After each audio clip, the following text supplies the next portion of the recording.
Hi, this is Steve Hargadon, and I'm with Audrey Waters, and it is the 10th of March, 2012, and we're looking at the week in EdTech. Hi, Audrey. Good morning. We're recovering from our week in EdTech, or I am at least. Or maybe our last 2 weeks in EdTech, Yes, it's a where blur. you, where you and I actually spent a fair amount of time together physically, Right, which was interesting. in this well, not the last few days. I mean, we were in the same location, but we didn't see much of each other. Yes, but still fun to be around, Audrey. Um, you've quite a cult following, I think. Do I? Is it a cult following? That's funny. It's a cult following. Hey, two big conferences, and then some really interesting interviews and lots to talk about. Um, Both the Digital Media and Learning Conference and South by Southwest, where we both were, had their own kind of unique stories or dramas. For me, it feels like there was a moment or a very noticeable shift in the larger story of educational technology as a part of education reform and the role of large organizations. And hopefully we'll have some fun talking about that. Um, Felt a little bit to me like the revolution is over. Yeah, or certainly the revolution that many of us have been agitating for has been co-opted, and suddenly it's sort of not our revolution. Well, the interesting moment for me was, let's go to digital media and learning, was actually hearing that in John Seeley Brown, which I didn't expect. Now, I really love John Seeley Brown. He's been on my show a few times. Um, really looked forward to that talk. But there was a moment in his talk where he talked about scaling Montessori and Dewey Hmm. that I think was kind of the moment I began to drift. Um, should we be trying to scale essentially highly personalized human education? I think, I think a lot about this question of scaling, partially because I think in the technology world, when companies talk about scaling and getting larger, they're really talking about scaling infrastructure. So they're, this is adding more computers so that you can sort of make things, crunch more data or make things more responsive. And I think that I'm more interested in the ways in which technology can help scale relationships horizontally and connect people. But I'm not sure if scaling doesn't always feel like the right the right word for what I think needs to happen in terms of sort of building connections between people with by using technology. I love that you just encapsulated a point that I think is maybe going to become a part of our theme today. Social technologies are highly social, and that's the interesting piece for me. And I actually think this is coming out in your interviews on the Scratch for HTML5 project. So Yes. lovely. I'm gonna. This will be interesting. Okay, so digital media and learning was also largely about badges. And I felt that in many ways this was a very successful part of the digital media and learning conference for me, was the degree to which there felt like there was real authentic dialogue around badges and not just sort of a blanket acceptance. I thought so too, and I thought that it was very interesting that it was that the subject of badges, right, this new sort of potential for an alternative form of recognition, or if you want, I don't know if it's quite certification, but an alternative form of recognition, that this is something that had been officially sanctioned by the organizers, right? The MacArthur Foundation, Haystack, and Mozilla are all in on badges and on the research competition this year. But it felt like most of the attendees I talked to, were pretty skeptical and were really willing to offer quite a lot of quite nuanced and smart reasons why that was. And so I thought that was, and people, I would say too, people who were sort of genuinely recognizing that that there are issues that we need to tackle around thinking about what counts, what's recognized in informal learning circles. But I'm not sure that many folks were sort of sold on badges. I was actually really glad to see that. Um, I have this image in my mind. We used to read our kids a children's book called You Are Special, and it's the story of these wooden figures who are wandering around this land, and people are putting stars or dots on them based on whether they do well or they do poorly. And this poor Wemmick boy meets this girl, Lucia, and dots and stars both fall off of her. And she's sort of become my mental image for the sort of the pushback on badges. It's hard to see intrinsic motivation growing well, and sort of authentic representation growing well in a complex badging system. And I felt like people were really questioning that as well. I think so too, but I mean, my pushback on that would be there's a lot of extrinsic motivations right now, and I'm not saying sort of trade one extrinsic motivator for another, but I think it is important to perhaps also think critically about what it why why people do need certain why people do need recognition for what they do in order for to find employment, and so on. I mean, I think that there are lots of places in which we need to sort of have conversations about what, why we learn and who does it matter to? Does it matter just to the learner, or does it matter to the employer? Does it matter to the institution? And how much of that? How much will badges change the institution? I'm thinking of all the interviews I did with the open source folks when I started my interview series 5 or 6 years ago. And Eric Raymond, Brian Bellendorf, Richard Stallman is in his own category anyway, but Mark Andreessen, would they have benefited from badging in any way? And I'm just not seeing it. No, but I think that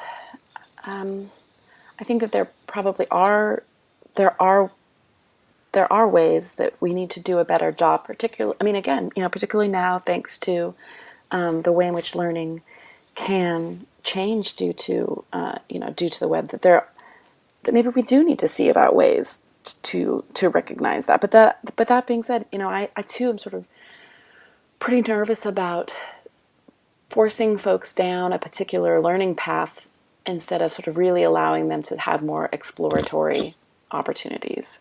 Sort of once you've given badge A, then someone feels obligated to do badge A1, then badge A2. Well, for what it's worth, it felt like a very thoughtful conversation. I was glad to see the pushback, and actually glad to see those who were involved in the different organizations kind of open to that feedback. Yeah, I thought Um, that Henry Jenkins wrote a really fabulous piece, and I've talked to a couple of people from Mozilla over the last few days, and I think they're deeply humbled, and I think I think they are sort of listening. yeah, in many ways, this process is representing kind of the best of how the web kind of works horizontally, and how an idea that probably 5 or 10 years ago just would have seen momentum is getting pushed back because of the voice in a very positive way. Yeah. In the same way that lots of these web technologies kind of get reinvented by their users. What's the Connected Learning Initiative? So this was a new initiative that was announced at at DML. That's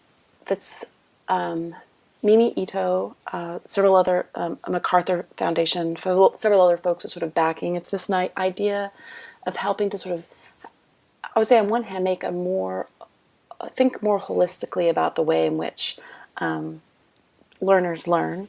Sort of, they learn in informal settings. They have their own interests. Often, those interests are driven into informal online learning now, and there's no recognition in the formal setting necessarily of what students' real passions and skills are.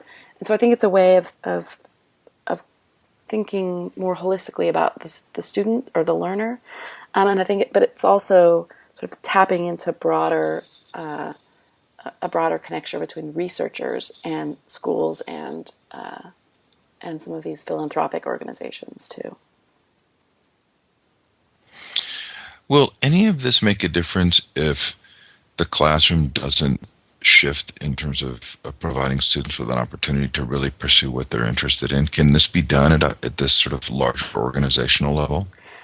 I think this is one of the things that I heard some pushback on too, because it felt very much, it felt very much that the MacArthur Foundation had sort of said, sort of, we don't see schools as an interesting or possible place for change, and so our efforts are going to go elsewhere. I mean, they didn't phrase it like that, but it felt as though the MacArthur Foundation's efforts are in after-school programs, in libraries, in some of the non-classroom settings, which to me leaves the classroom to be influenced by other organizations that I don't think have necessarily share that same sort of vision for for empowering the informal learner, like the Gates Foundation, I think being one of them. Okay, so there was also a um, big moment when representatives of the Gates Foundation, MacArthur Foundation, and Mitch Kapoor, representing Mitch Kapoor, were on a panel that Betsy Corcoran moderated on investing in educational technology. That felt to me like a big moment as well for our community. Why was that an important event? Well, I thought that sometimes, particularly when you assemble a panel, I think sometimes you almost predetermine the outcome of what's going to be said by choosing people who are, quote, sort of representative of a particular stance. And I thought that one of the things that interested me was so you had Connie Yao from MacArthur, Mitch Kapoor as the venture capitalist, Corinna Wang from the Gates Foundation, and Betsy Corcoran as a technology journalist. And it was actually a much more nuanced and complicated conversation than just philanthropy good, private investment bad. And I mean, partially because I think Mitch doesn't represent, I think, venture capital, all venture capitalists. But I thought it was a really interesting and sort of more nuanced way of thinking about how do we fund innovation than just that the philanthropic organizations, the nonprofits, are necessarily sort of in the service of substantive radical change. Well, and you and Bud Hunt and Doug Belshaw and I spent some time and I left, and you spent even more time talking about that particular day and sort of the themes of that day. I left with this really definite sense of a line in between kind of the large organization, whether commercial or philanthropic, and the more sort of entrepreneurial world that I think is coming, and how we prepare students for that. Who else had interesting things to say about that day or demo before we leave that conference? I actually decided to do a storify on my blog for precisely to try to gather up some of these interesting posts and interesting tweets. It's one of the things I find is I take a lot of notes, and then if I don't do anything with them, they just sort of disappear into Evernote forever. And actually, the Twitter search is remarkably poor for actually going back and being able to sort of find what people tweeted. I collected that into a story. I thought Chad Sansing wrote a really good piece about being sort of the teacher underground. He talked about being a person that, I mean, and responding, I think, in some ways to this notion that, well, let's give up on the classroom.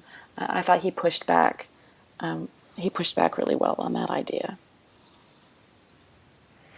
Oh, good. Well, I'm sure we'll come back to some of these themes. The first interview where you felt like it seemed that really made a huge helped to change your thinking a lot about the Scratch for HTML5 project was with John Udell. Yeah. Udell. Yeah. Say his last name for us. Udell. John Udell. Udell. Okay, so in fact, you say that this completely reframed the whole research endeavor for you. Why was that? Well, for one thing, I think John's been thinking about this subject for a very long time, and I think he felt as though Mozilla just wasn't even asking sort of the right questions. He and he, although the notion of web literacy, he felt is definitely the right problem to be solving. Making a tool to help people become programmers is really sort of he's a sort of farther up the stack, that it was really not the most immediate and important thing that people needed to learn how to do. And so he's much more interested in helping people understand some of the components of the web, the processes that people already use in their lives, and understand how to sort of tag information, retrieve information, and connect the services that are already the services and the sort of standards that are already available to one another. And it was it's a very different way of thinking what matters in terms of web literacy than do you know HTML, right? So this is sort of, do you know how to tag all of your photos in Flickr? Do you know what's at stake when you use Flickr? Then you know how to can you find ways to because you've tagged everything thoroughly, pull just a set of photos into your own website, that sort of thing. Well, so is that any different than the language we hear around becoming web literate, or even Howard Rheingold's crap detection? I mean, that sort of brings it into the arena of being a sort of informed, thoughtful user of the web. Is it more nuanced than that? I think that that's definitely part of it, and I think that, I think that that we really do. I mean, I think one of the things I realize is that we really do have such a long way to go in terms of literacy, of the sort of web literacy and web illiteracy. And it's that we really have to sort of step back from sort of starting the conversation with folks who are interested in building a web app, and really take a step back to some of the underlying components, like what is XML, what is an RSS feed, how does this work, why does it matter when you have structured data versus unstructured data, instead of sort of charging forward with helping people learn JavaScript, for example. So I don't want to make too big a deal of a potential connection here, but I actually saw a parallel between kind of the MacArthur, Gates, Mitch Kapoor model of looking for something and thinking about how to scale it and provide it to more people, and the idea of the Scratch for HTML5 as a solution rather than process building. And what I heard in the interview with John Udell, and actually in the interview as well with Harry Shaw and Mark Gusdile, Gusdeal. Yep. I'm having a bad name day. I heard this sort of underlying theme of maybe we're not really talking about the scaling of a solution or a product, but more kind of understanding the processes that are taking place and somehow providing support for them. I think that that's a really important, I mean, I think that that's one of the key things that I found talking with almost everyone in the research I've done with Mozilla is, is this an engineering problem, right? Do we need a new tool? Or is this an education problem? And do you need a tool to solve an education problem? Or do you need, educators and mentors and your peers to help you solve an education problem? And so I think this question of, do we build a tool? Do we scale a tool? or do we help scale people and relationships and the practices around supporting relationships? I think that that's one of the tensions that I've heard repeatedly in the folks that I've spoke to, but also I think again being at these two back-to-back ed tech conferences, that's something that's come up, a theme that's come up sort of again and again and again. Like the So, fixation with the tool is something that you know we I mean I think that that's something that ed tech has suffered from a long time. Just get a tool, plop the tool in the classroom, and magically it's all sweetness and light. this feels very brilliant to me. I mean, I think this goes back to sort of John C. Brown asking the question about, how do we scale Montessori and Dewey? And maybe the answer is that you don't. But I'm taking some liberties here. But you scale the opportunities to create supportive platforms and social platforms for that human learning.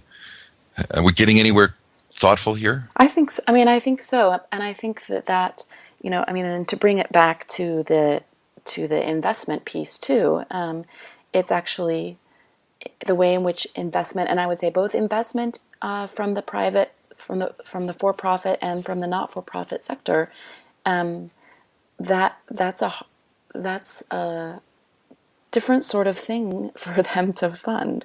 Funding a tool sort of is easier. Funding support networks is a lot sort of looser of a concept. I'm actually going to go out on a limb and say I don't think they're going to be able to fund those Right. things. I think they live in a world of vertical measures, Mm-hmm. and they live in that world because those measures travel easily up and down the vertical. You can describe that success to the board or to the investors. And I think in this more sort of horizontal vision, it's really hard to say, oh, we've measured this and it's okay. Now, I heard this in the sort of intriguing discussion about the New York teachers' um, evaluations being made public. Because teachers were then all of a sudden in a position where they were, much like the students, they were being weighed, measured, and found wanting by measures that were really not full measures of what was taking place, and the recognition that, in fact, this whole system of measures that travel the vertical really easily aren't fully representative of the horizontal, and education is very horizontal. Right. I mean, and thinking about sort of is this a moment when more teachers, and I would say more educators. I mean, not just classroom teachers, but because of course that New York City data was just math teachers and language arts teachers. So when is it that the sort of the science teachers and the principals and the librarians also push back on the measurements of their peers?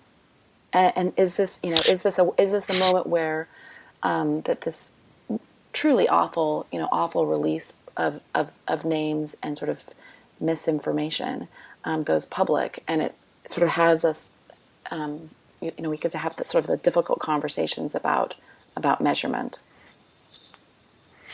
I think the hard dots that connect for a lot of teachers are that this is in fact the same world that students live in. This sort of outward, transparent measurements. Now, teachers will feel like, oh, we do a really good job of using those measurements appropriately for students. But I think for me, sort of the deeper story is, in fact, the moment you depend and rely on those measurements, you're creating an imperfect picture that often carries with the student for years and years and years, or for their life, Right. in the same way that these teachers are complaining about. And I think those are hard dots for teachers to connect. I I think that's actually a really interesting observation, and I wonder, this sort of ties back too into some of the people that would complain and say that the teachers unions who've fought the release of this data have not been framing this in terms of the students. They've been framing it in terms of sort of teacher the teachers. And so I think that so much of this conversation right now, because of some of these different ed reform pushes, is becoming is sort of looking at one particular pocket, looking at the way in which sort of these things impact teachers instead of looking across the board at how this impacts this whole system in both formal and informal settings. I'm loving the direction this conversation is going.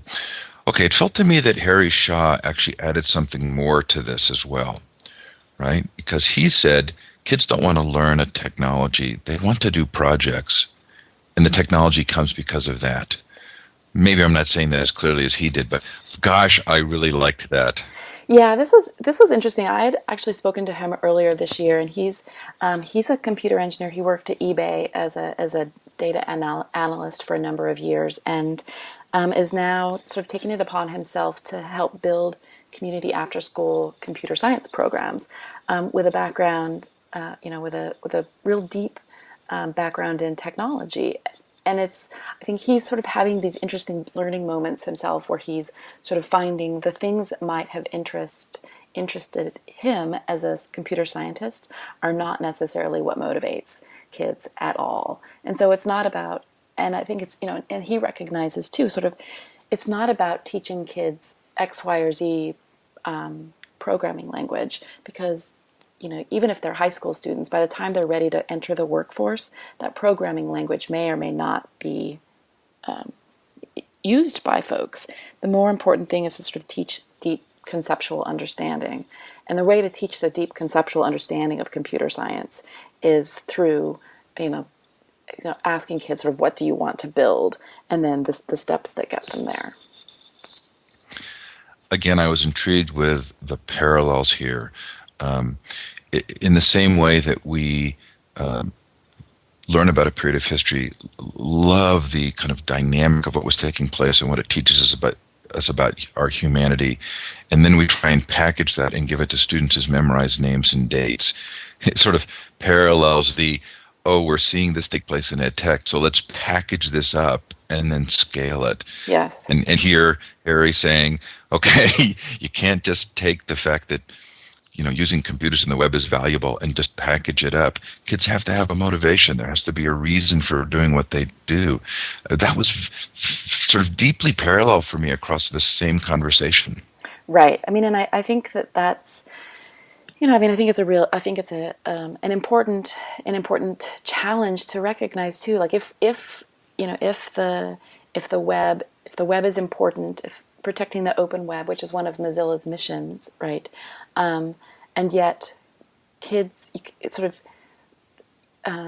very difficult to sort of sell kids, especially necessarily non-web savvy kids, on the importance of that mission. You have to get them to recognize the importance of the mission. Isn't selling them on the mission. It's actually building projects with them that involve that make their own personal lives more interesting, more exciting with the web.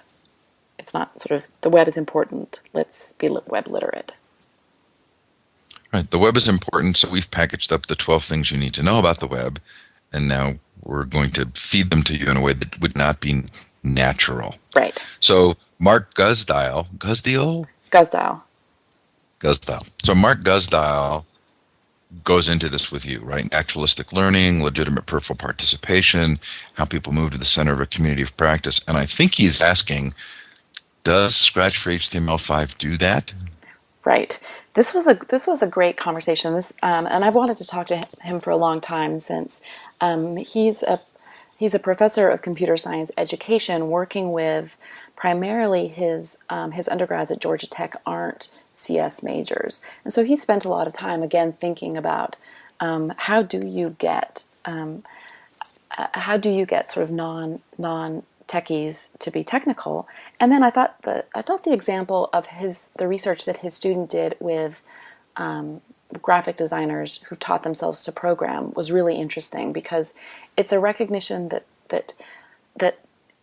the sort of that there does need to be sort of a way to help support DIY learning, so that people actually have a more thorough and better understanding. I thought that was really interesting. But yeah, I think Mark too is sort of saying the thinking about building a tool that's not the real tool is actually quite disempowering for learners.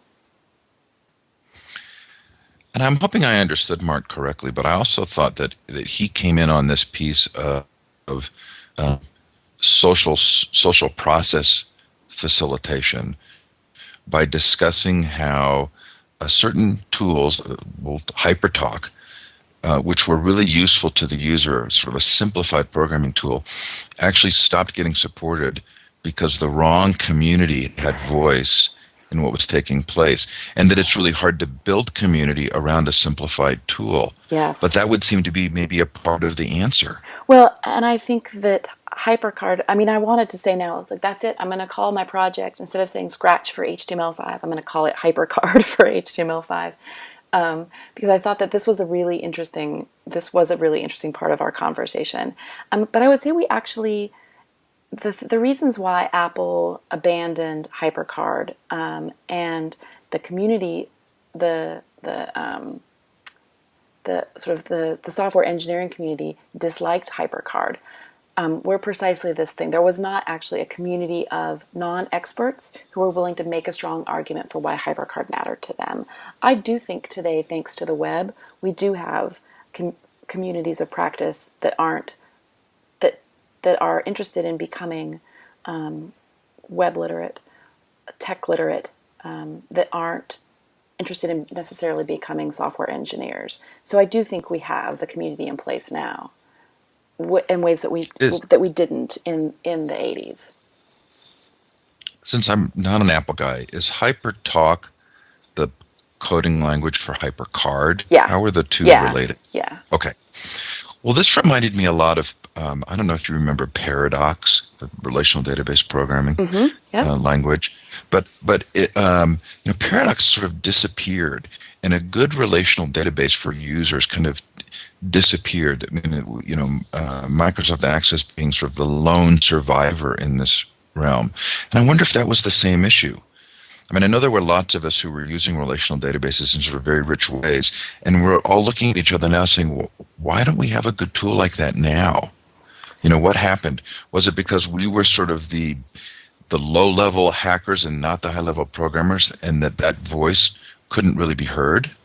I mean, I think that that's precisely it. And to go back to the talk with John Adele, like, I mean, I think that what he's arguing is that there are these sorts of practices that all of us use in our day-to-day lives, that if we could build a better understanding and better support around our engagement with those practices, right? So understanding how iCal, right, the sort of the standard for the way in which calendar data works on the web, then I think it's again building out the support for the non-experts who are there, whose worlds are very much dictated by, remain dictated by the software engineers and what they decide is useful or not useful.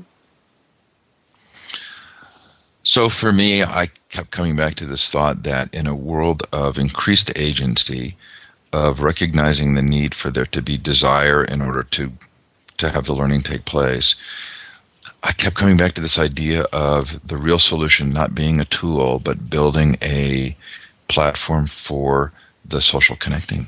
Yeah, I mean, I that to me is, and thinking about, Mozilla does have Hive, which was an organization in New York that brought together teens and techies and mentors to do these sort of hands-on, face-to-face projects. And so, are there ways in which we can help bring models like that into our own communities, and then connect, through the web, connect learners, connect learners together as well.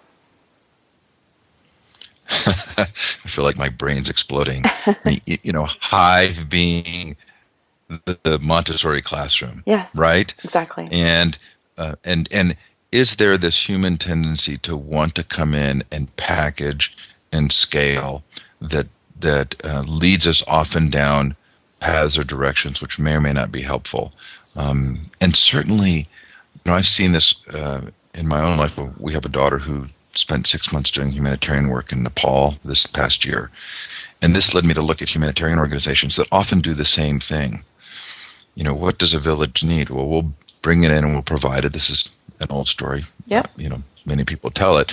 And then 5 years later, why aren't they using those toilets? Well, it wasn't really a project they created and wanted to do on their own. It feels like there's a deeper human story here that we're learning that the social technologies have helped us to see, which is that we want agency, we want to learn things, we want to figure things out. And we're trying to map that against a scaling model and finding that the stories don't fully fit. So now this feels like a great bright moment of beginning to have that understanding and now be able to have conversations that really map around it. Yeah. Mark said something else that was really interesting. He talked about the massive online courses and who's actually taking those courses. Do you think he's right? I think he's right, based on my experiences talking to people took who took both the Stanford classes last term, and I'm currently doing the Udacity Introduction to CS class. And from what I could tell in the artificial intelligence and in the machine learning class, that 200,000 people signed up for the artificial learning class, but the people who succeeded were already people who work in the field. So that the people. Well, that you're taking the class is maybe kind of an indication of that. Well, I mean, right. I mean, yeah, you're not a full-on beginner. right. I mean, I am when it comes to the current class right now. I mean, I don't know any Python, and a lot of the people in the introductory class that I'm taking right now already are Python software developers. Is actually what they do for a living, and so it's really who's being taught, or is this thinking about badges again? Is this just a way in which where people are thinking more about the certification that's going to come at the end if you can get a piece of paper that says, you did well in the Stanford AI class? Hmm. That's fascinating. I hadn't thought of that side of it. I was thinking more that maybe we were seeing a little bit of a bubble, that the interest level was from people who were educators and interested in thinking about education rather than true beginner, which I did kind of, I guess I was looking for I saw the answer I was looking for, Mm-hmm. which was, can a beginner really learn well? The language around these courses continues to produce a smile for me. Deep learning, right? Right. As though this massive scaling somehow inherently brings deeper learning. Well, I guess I'm not saying that you can have deep learning, but I'm not sure that I would say that this massive scale makes it deeper learning than you'd have in a small classroom. Well, and the other thing that I question, sort of one of the things that was, anyone who works hard enough will succeed in this class, and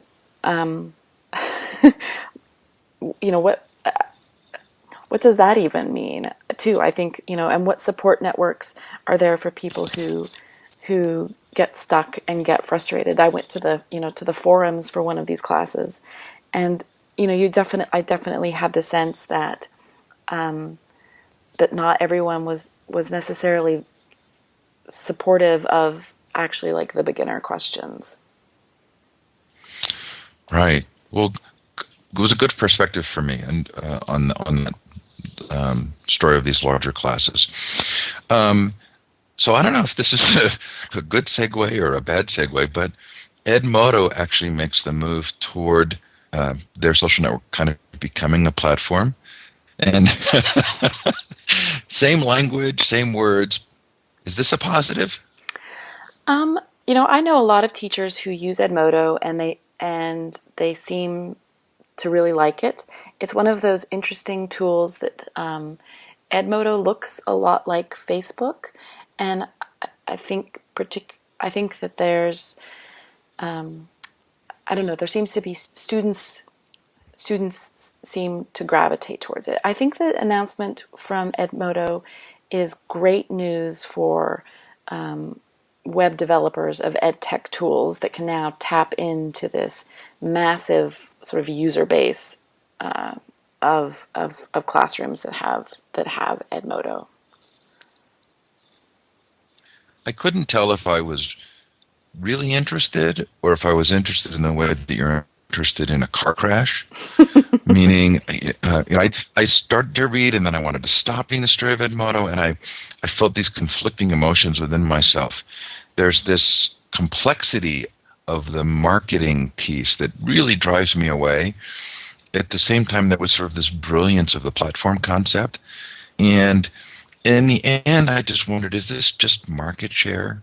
I mean, is the story here really just the fact that Edmodo has this enormous market share, or is there something more valuable about this kind of a platform as an ecosystem for developers? I think it's. I mean, I think it's both. I mean, I think that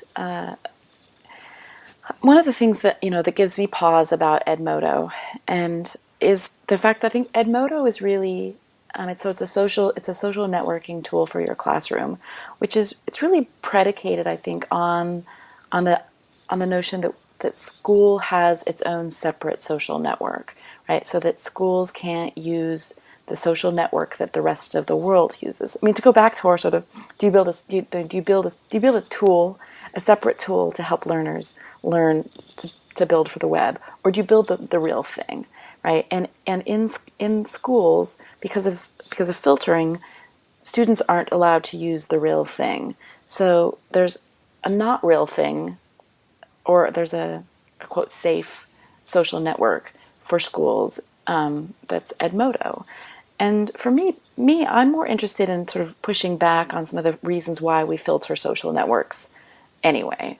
I mean, there's no reason to do so.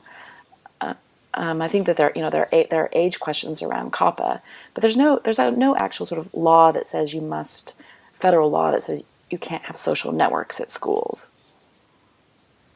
So it seems like Edmodo really benefits from a bad law. Interesting. I don't know that much about Edmodo. I knew Jeff O'Hare years ago, and I want to give it the benefit of the doubt. No, I like But I Jeff, did and I have those like conflicting I like ideas. Jeff, and I like Nick, the other co-founder. They are folks who are in education and built this tool, sort of recognizing the problems of the filters. But I also think too that I'm also wary when they've raised a lot of venture capital, and sort of how does that shape then what your product becomes? Right. Okay, which just probably does lead to us nicely to South by Southwest, EDU. Indeed. And yeah, this was an interesting event. They sent a survey out afterwards asking how we felt, and I was pretty bold and forthright, and even signed it with my own.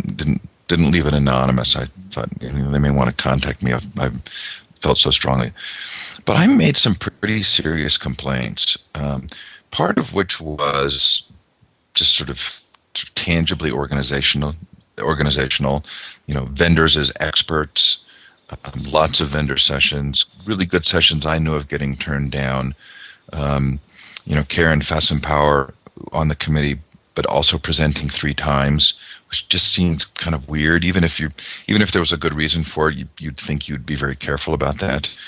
But sort of core bottom line for me was I expected South by Southwest to really represent independent thinking, and I didn't feel like it was. The analogy that I've been talking to folks about, because I had a very similar experience, was that a grassroots movement helped put Barack Obama into office. Right, people who were deeply moved by his message of hope, who went and voted, who'd never voted before, and I think after he was elected, the right wing said, "We need a grassroots movement. Let's build one." And I think that the Koch brothers created what a model that could be applied that looked like a grassroots movement, but was very much a top-down, dictated, dictated what the conversations would be, around the Tea Party, And that's what South by Southwest EDU felt to me was, this once upon a time South by Southwest was a grassroots movement where geeks and music buffs would do sort of a lot of sessions where folks could sort of come together and really talk about their craft, talk about the industry at a grassroots level. And the corporations have sort of swooped in at Interactive. The city right now is insane. But the EDU version felt like Pearson to me saying, we need a grassroots movement. Let's build one and let's impose our vision from the top down into what it looks like. I mean, to be fair, I don't think there are guys in a back room smoking cigars, you know, snickering about taking over the movement, right? I mean, I don't think that's what this is about. I mean, I think these are well-meaning people who are just in large organizations who see an opportunity, who have the Yes. resources, who say this is what we can do. But ultimately, are there guys in a back room with cigars snickering? It's, this is big money. This is really big money. And I think, I had, Marjorie Scardinos was one of the keynoters, and I had this sort of weird moment standing on the sidewalk outside the convention center with David Wiley, who's just managed to sort of get Utah to adopt open source textbooks. And he and I sort of standing out there, actually having a really interesting conversations with some of the local teachers and the Occupy Austin folks. But just thinking about the powerful folks that get to sort of stand and deliver their message and sort of run roughshod over what someone like David Wiley is doing with textbooks in his state.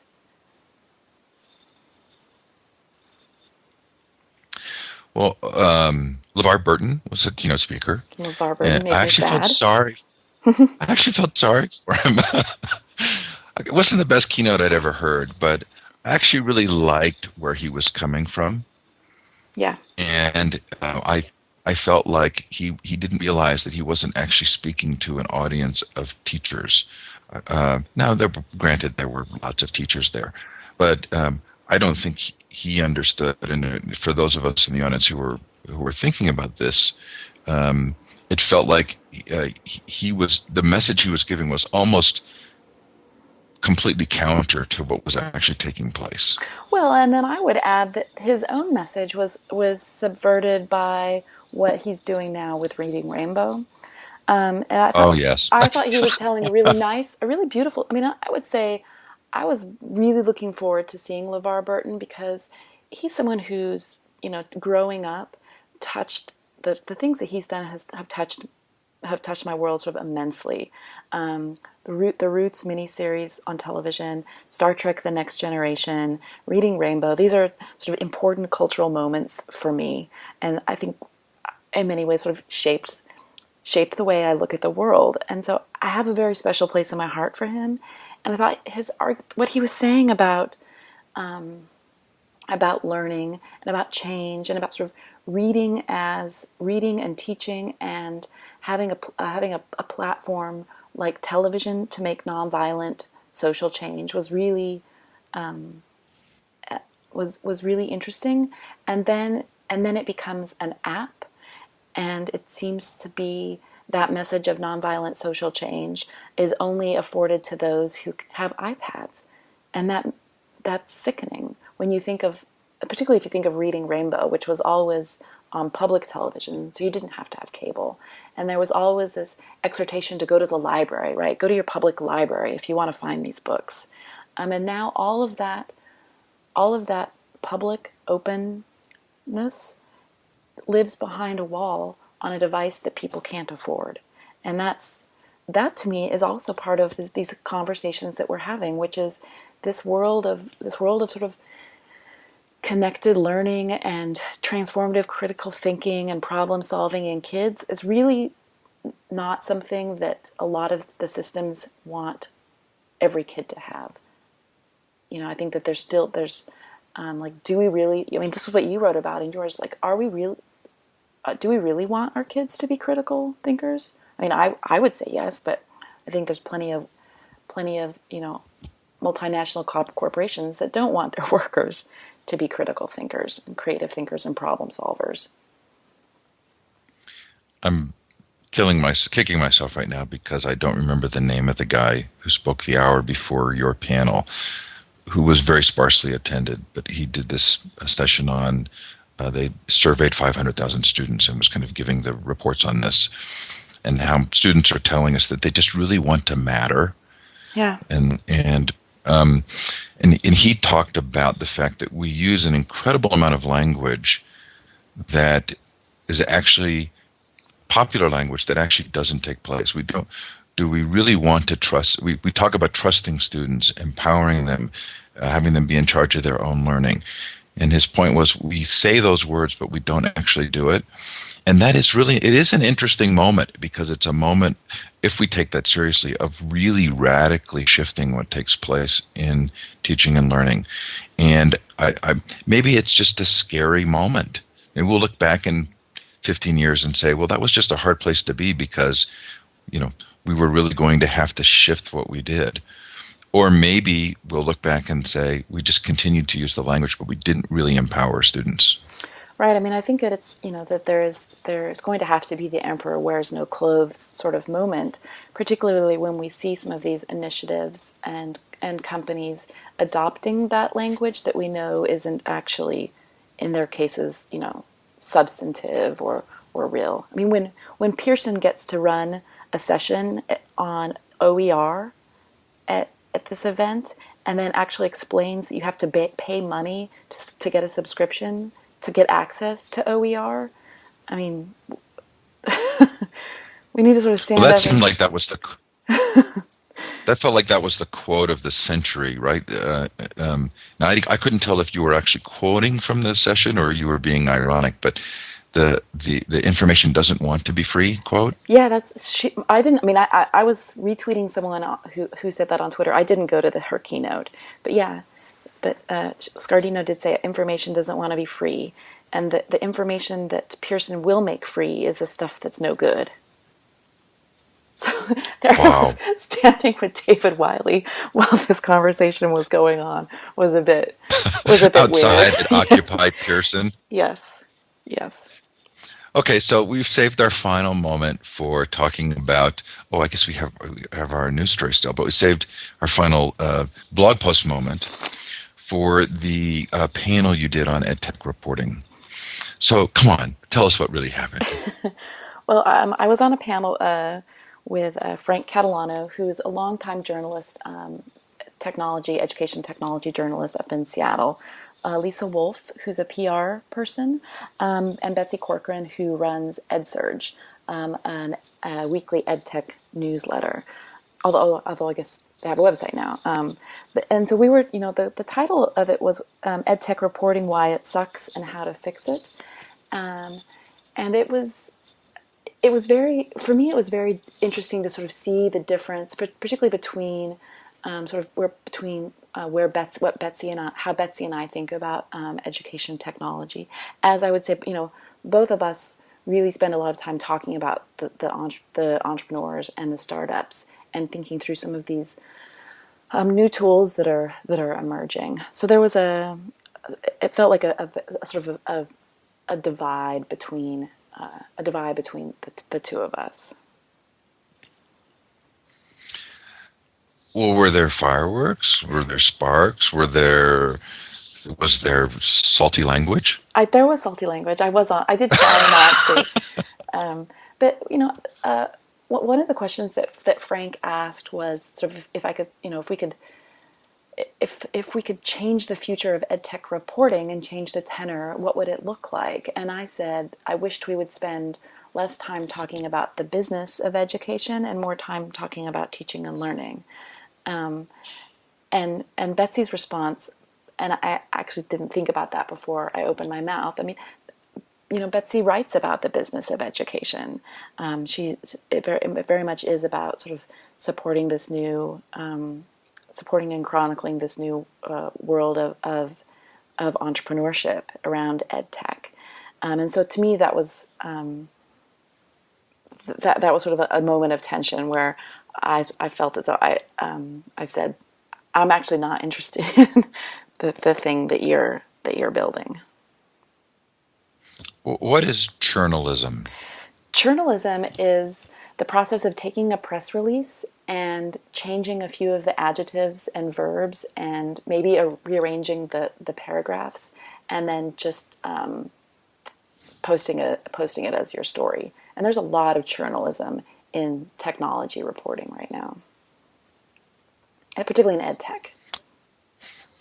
Well, it felt like there's a deeper story there, right? I mean, that this is reflective of the web and the premium placed on getting stories out quickly. Yes, and I think that's one of the things that having worked as a technology a tech blogger for about a year and a half before quitting to focus on hack education.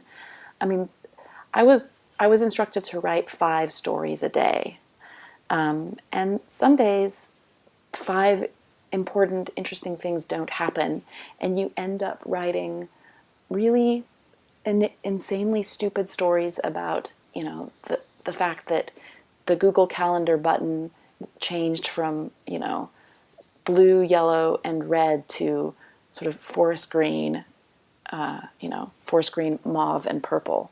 And so I think there's a lot of really terrible writing right now that is quote news online. And maybe not just terrible writing, but writing that doesn't go below the surface. Right. Writing based on the press release, right? That's not investigative. Right. That is just putting more content out there. This, maybe this matches a little the David Weinberger in Too Big to Know. Yes. It's almost like we expected there to be deeper thought, and yet the platform seems to be flooding us with more shallow thought. Right. I know. I think that when it comes to, I mean, when it comes to anything, I think that's terrible. But when it comes to education technology, and we should be having these difficult, nuanced conversations, the amount of sort of superficiality coming out of ed tech reporting, I think is really detrimental to stopping and saying, why or why not something is a good tool or a good practice or a good direction for us to move in. Okay, good. Well, we got through digital media and learning and South by Southwest without getting too heated. Yeah.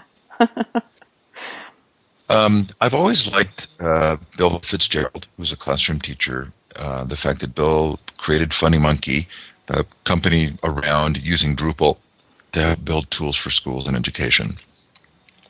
Tell us about Julio, their new project.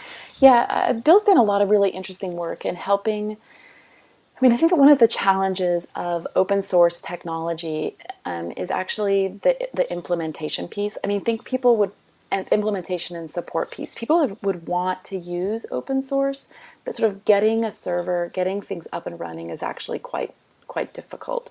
And so, one of the things I like when Bill builds these Drupal tools is he actually makes the process of getting it installed really easy. I mean, so he's sort of not just thinking about the tool in and of itself and how it'll be used for school. So Julio is actually a Drupal implementation to help schools build websites. So you could build blogs or calendars and things like that. But it's also sort of makes it easier for schools to actually get that up and running. So you can rely on an open source tool and not feel like you're in over your head because you don't know sort of how to do so. Well, Drupal's a content management system. Right. One of several, Mambo, Joomla, that have had some visibility in the last 5 years. But it feels like that story has kind of with cloud services. There's something about Julio that promises to resurrect that as a more active option. Well, I've actually seen there's been a number of the Obama administration sort of went big in Drupal. They moved quite a lot of their websites, the federal government websites, over to Drupal, which I think is an interesting indication of the way in which the tool works well for multiple authoring. The community around Drupal is a the community of developers who work around Drupal is a really good community. So I do think that there's a lot of interesting stuff happening with Drupal right now. In fact, I think Bill's DrupalCon is coming up, and I think Bill's doing an education conference there too. Oh, good for him. So Apple unveils the newest iPad. Is Yes. this a story? Well, I mean, sure. There was so much ink was spilled on it this week, Steve. Of course, it's a story. No, I, I, I mean, I think that Apple has not. Apple didn't unveil anything particularly interesting. They made some. The price of the iPad 2 will fall. The new iPad has a better Retina display. It didn't strike people as being a particularly an interesting unveiling. Chris Lehman was there, so I warned him not to drink his Kool-Aid. I haven't seen him since, though. Maybe he didn't drink the Kool-Aid and they're punishing him. So, but one of the interesting things that Apple did announce, which is good news for schools, is that they've created an app that makes it easier to sync up to 30 iOS devices at once. I mean, this is one of the things that I found so irksome about schools acting as though iPads and even iPod touches, are so great for schools, is that up until now, you've had to sync these devices one at a time, which is, I mean, if you have a class, if you have 30 iPads or 30 iPod touches, like the manual syncing is just a ridiculous time waste. So it's a small gesture, but I think it's important for those folks who do have even the iPods in their classes. Interesting. Not fair, but I immediately thought of Larry Cuban's post this week on the actual impact of iPads in the classroom, and I know we'll be coming back to that. Yes. Uh, the MIT Android App Inventor. Anybody with a Google ID can now sign up. I didn't realize that. Yeah, this is a great tool, and it's actually a lot like Scratch. Once you get in there and start building, you'll definitely see the influence of the MIT Media Lab. Hal Abelson actually developed it for Google, and then Google shut it down and handed it back to Hal. So it's very much like the building blocks that you see in Scratch. It's a great tool. The Chronicle of Higher Ed reports Google scaling back on its book scanning initiative. How Yeah, come? well, Google's being sued, of course, by the publishers and the Authors Guild over the book scanning initiative, and I don't know. This is sort of based on reports from librarians at universities that had said that sort of the pace at which Google is scanning has declined. So, I mean, it raises the question: is Google backing away from its sort of what was this large scale effort to sort of digitize the world's books so that they could be searchable through the web, or is this just sort of are they rethinking how the process will work? But it's also, I mean, I think it's also a really good reminder that for these sorts of digitization efforts, should we be relying on a private company that has its own motivations? As much as Google, as much as we can say sort of Google is, don't be evil. Why is it that Google and not the government is undertaking this effort to sort of have a digital library? Hmm. The Department of Justice is apparently planning to sue Apple They are indeed. and five of the largest publishers. Tell us about that. So before the advent of the iPad, and this is one of the reasons why Amazon became such a powerhouse, is that booksellers are able to sell a book at a beneath the recommended beneath the recommended price. So Amazon had started to sort of sell books, sell ebooks too at a much discounted price, and the publishers were getting nervous. And so, as part of the deal to get publishers on board with iBooks, which is the Apple digital bookstore, which launched with the iPad, it appears as though Apple and the five largest publishers participated in some price collusion, moving to what's called the agency model, which means that you actually aren't, everyone agrees on the pricing, and Apple is not able to sell ebooks below that agreed upon pricing. So that's why ebooks are now sort of stuck at the $9.99 price point. And so the Department of Justice is sees this as price collusion. And it's Simon and Schuster, Hachette, Pearson or Penguin, which is Pearson, Macmillan, and HarperCollins, which is owned by News Corp. So it's definitely, I think this is to me another indication of some of the chinks that we're going to be seeing in Apple's armor too, which is going to be interesting to watch. The Amazon, Google, Apple, the chinks in Apple's armor. What's going to happen between ebooks and Google, Apple, and Amazon is really going to be important. It's going to be important for education too. Interesting. University of Rhode Island is considering a new rule that will prohibit students from publishing sensitive material online. Is this a rule that the students would agree to as part of an honor code, or what does this mean? This would be part of the student handbook, and it's a rule that was crafted initially to sort of help curb cyberbullying, particularly in response to the suicide of Tyler Clementi at Rutgers, who had his roommate posted photos and videos of him online. But I think that this, as I say in my write-up, so what does constitute sensitive material? What are students, what are students' access to free speech? I mean, it's something that free speech online and free speech on campus is another sort of, the jury's still out on what rights students have online. It's kind of a fascinating moment, right? I mean, these are students who are paying for adults who are paying for their own education. Right. Is this just sort of representative of this schizophrenic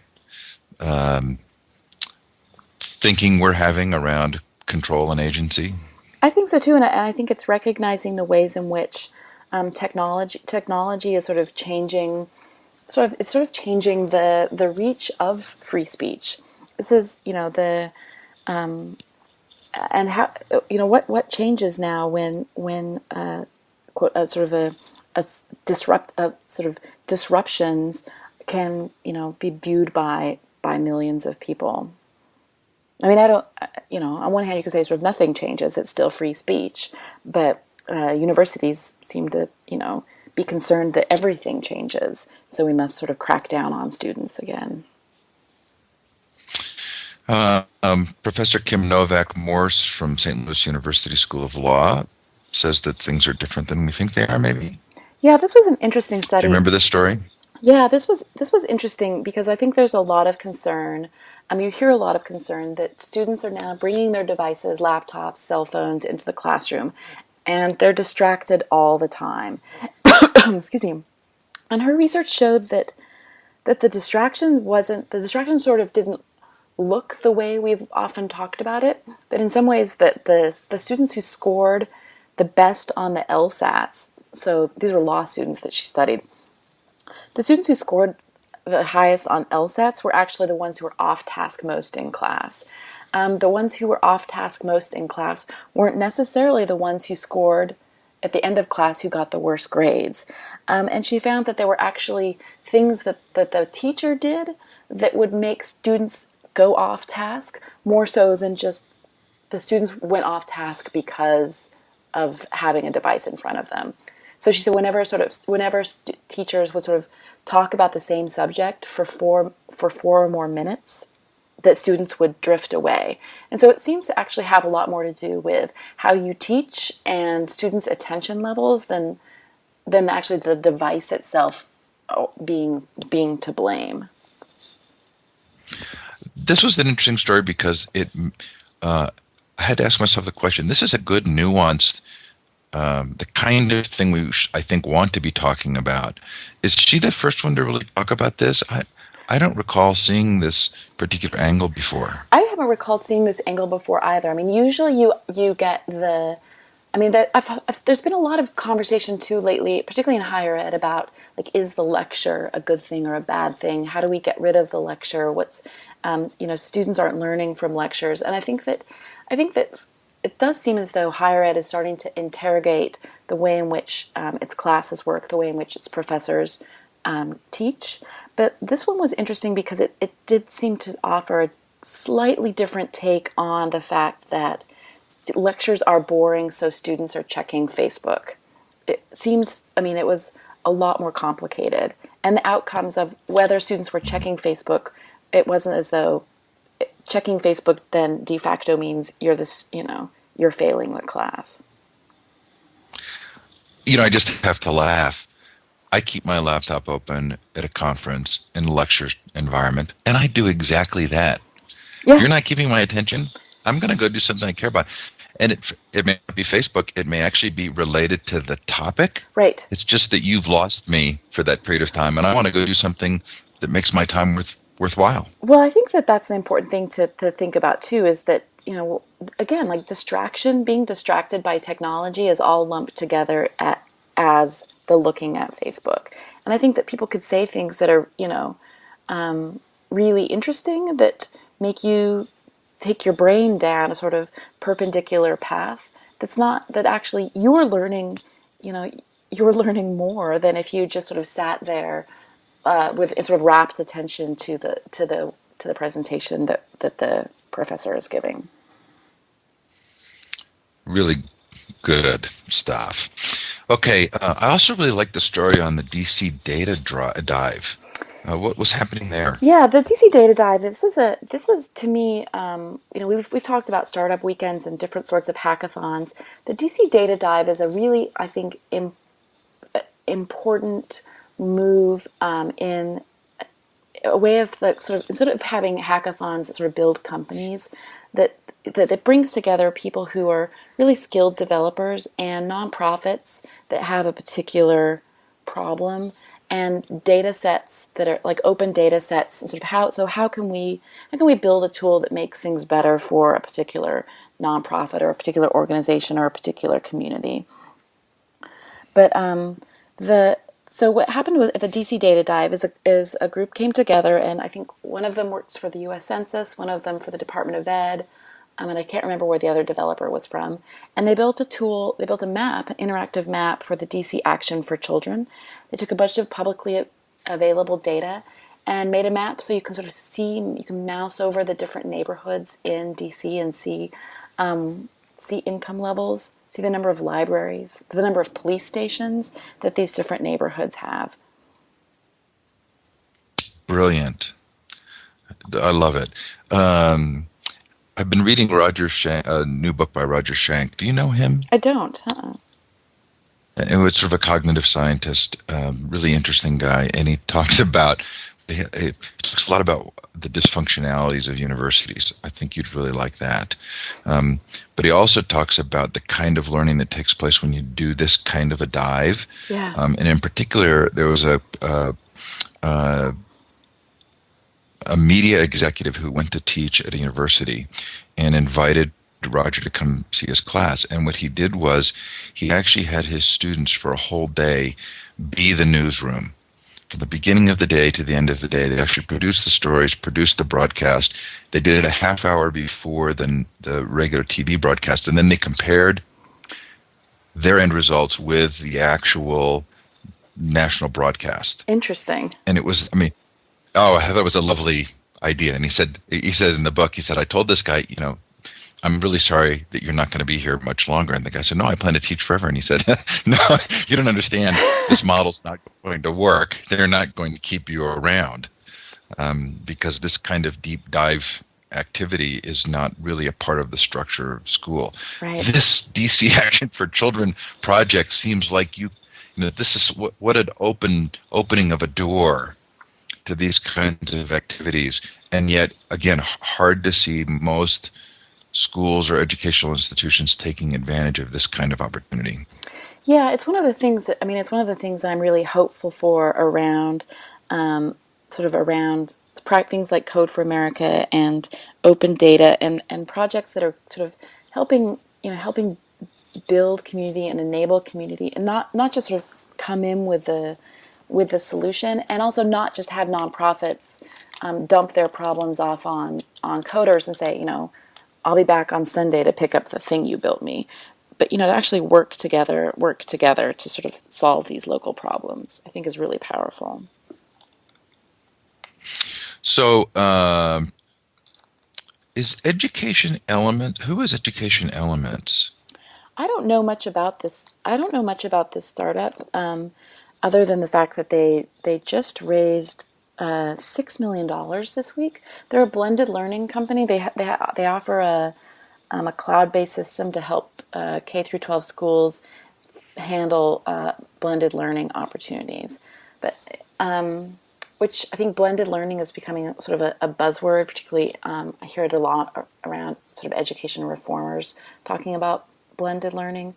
I don't really know much about this company at all, except for investors seem to think they're onto a big thing.